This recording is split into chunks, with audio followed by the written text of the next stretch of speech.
Molt bé, va, acabeu de treure el llibre aquest de la catalanitat obrera. La catalanitat obrera no és el mateix que l'obrerisme catalanista. No, són dues maneres de veure's.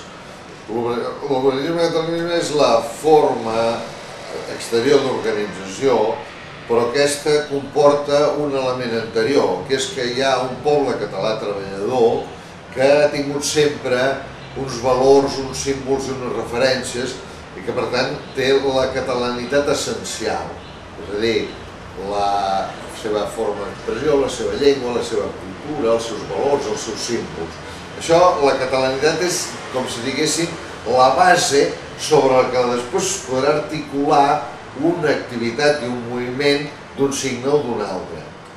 Aquí, a més, en el concepte, en el vostre llibre, sobretot a la part de l'epíleg, no?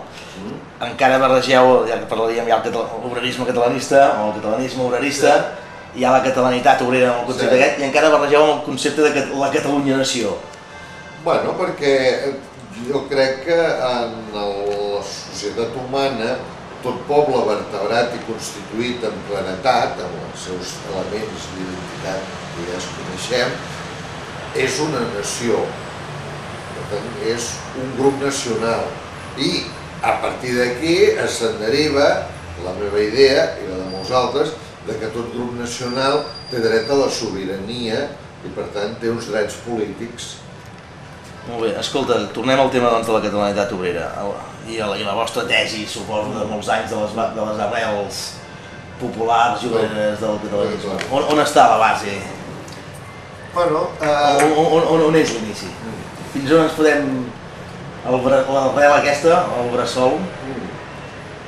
Bueno, d'alguna manera el llibre té distints significats.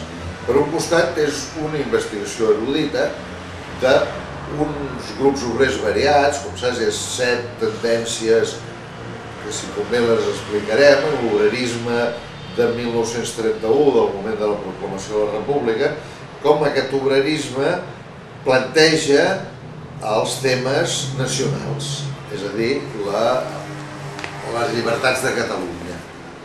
Això és un aspecte del llibre, una demostració històrica de com aquests grups tenen un discurs variat, que va des del que diuen els anarquistes de la FAI fins al que diu Estat Català Proletari, hi ha una gamma i un matís.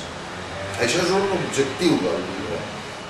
N'hi ha un altre, que és combatre, com ja ho vaig fer des del començament que vaig iniciar aquesta investigació fa pràcticament 40 anys, una tesi marxista vulgar, que hi ha una idea marxista lerrouxista, que la vaig definir així fa més de 40 anys, que amb l'excusa de les lluites de classes i el paper del comunisme explicava que això del catalanisme era un subproducte del món empresarial, perquè dieu al revés, aquest catalanisme, no nego que no hi hagi hagut elements burgesos que hagin actuat, però aquest catalanisme obeeix a la catalanitat del poble i per tant dintre la catalanitat del poble un element essencial ha sigut el que ha jugat les classes treballadores en aquest procés i per tant era l'antitesi del catalanisme burgès.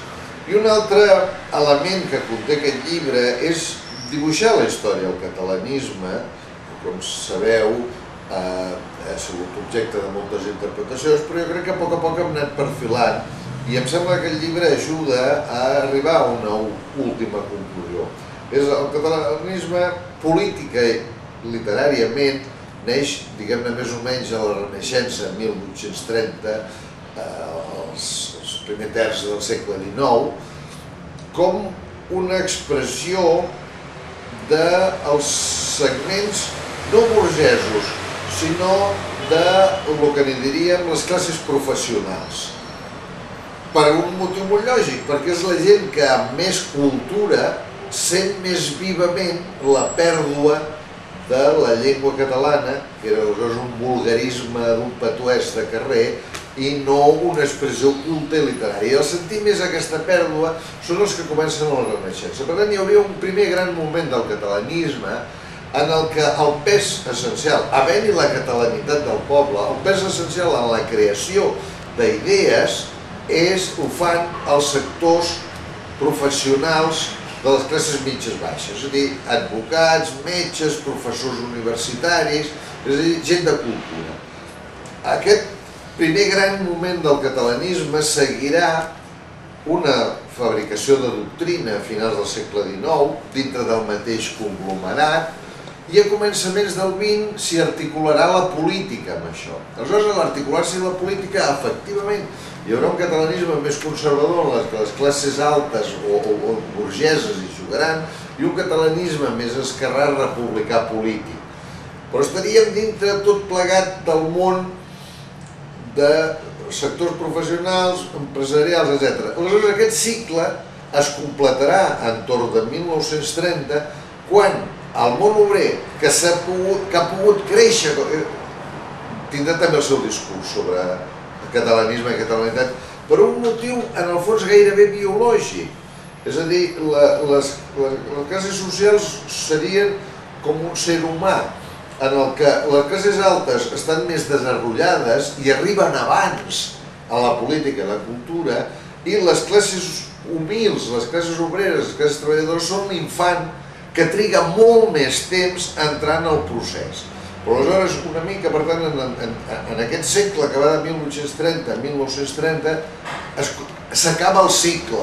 S'ha començat amb cultura, s'ha passat per classes mitges i es culmina amb que de la catalanitat en surt que el món del treball també fa un discurs nacional.